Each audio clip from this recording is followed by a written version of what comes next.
रसोई घर में 5 जहर हैं। पांचों जहर को बाहर निकालो आप। केवल डायबिटीज नहीं, आपके जीवन के सारे रोग खत्म हो जाएंगे। रसोई घर को जो बिगाड़ा है इन लोगों ने, 5 जहर रसोई घर में प्रवेश करा करके बिगाड़ा है।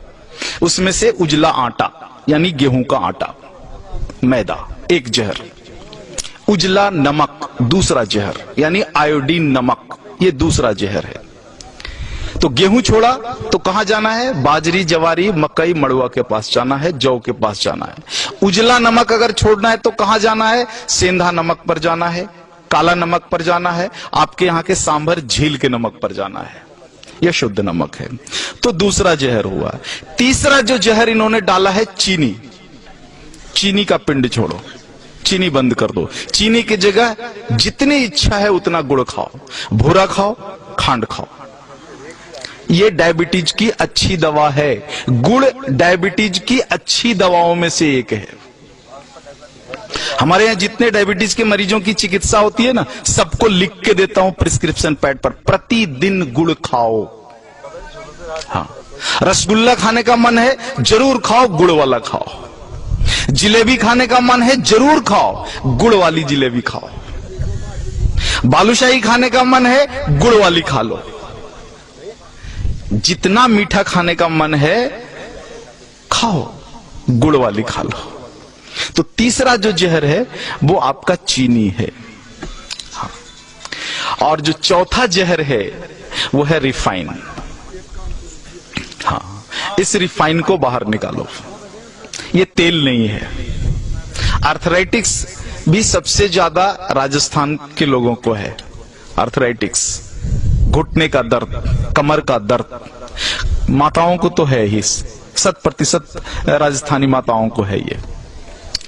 कारण आपने इस शरीर को तेल और घी तो दिया नहीं, तेल के नाम पर रिफाइन दिया और घी के नाम पर बटर ऑयल दिया। कहते हो घी खाते हैं, लेकिन वास्तव में वो बटर ऑयल है, घी नहीं है। आप कहते हो तेल खाते हैं, तेल नहीं खाते, रिफाइन खाते हो आप। रिफाइन अलग है और तेल अलग है, दोनों एक नहीं हो सकता। तो इस रिफाइन को बाहर निकालो और तेल को लेकर के आ जाओ। तेल सरसों का हो सकता है, तिल का हो सकता है, आपके यहाँ अच्छा राई, सरसों, तिल, ये 3 चीजें तो मैं जानता हूं, और शायद कुछ मूंगफली का भी बढ़िया हो सकता है। ये सारी चीजें हैं। 2 विरुद्ध चीजें हैं, एक सूर्यमुखी और सोयाबीन। इनके चक्कर में मत पड़ना, ये दोनों खतरनाक हैं। तो इस तरह से रसोई घर से अगर कुछ चीजों को आप बाहर निकाल दो। 2 मॉडर्न चीजें हैं, एक प्रेशर कुकर, हाँ, जो आपके रसोई घर का प्रेत है, प्रेत को बाहर निकालो। हाँ, पकती नहीं अनाज, फटती है अनाज। दाल फटता है, उसमें पकता नहीं है।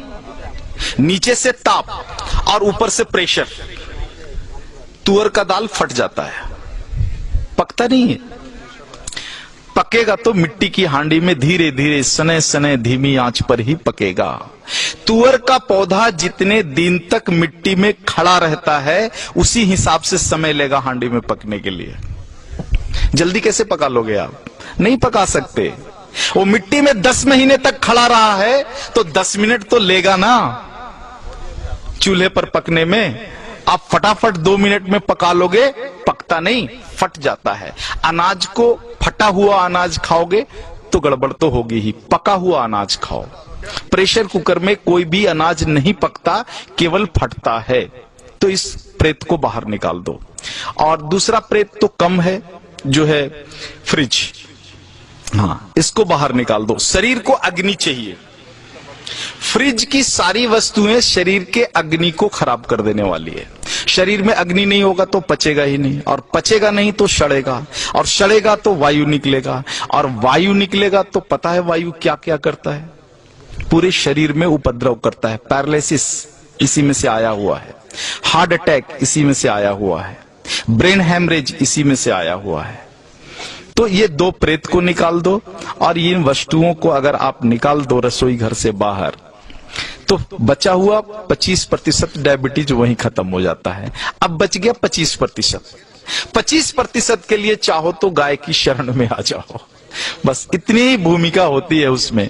तो एक वनस्पति है हमारे देश में जिसको सप्तरंगी कहते हैं। सूक्ष्म मात्रा में गौमूत्र में सप्तरंगी मिलाकर के अगर 3 साल तक आपने ले लिया, जड़ मूल से डायबिटीज खत्म हो जाता है। हम इतना ही करते हैं मरीजों के साथ, उसका पथ्य सुधारते हैं और सूक्ष्म मात्रा में जो है सप्तरंगी मिला हुआ गौमूत्र अर्क और उसकी घनवटी बना करके दे देते हैं। अगर उसने ईमानदारी से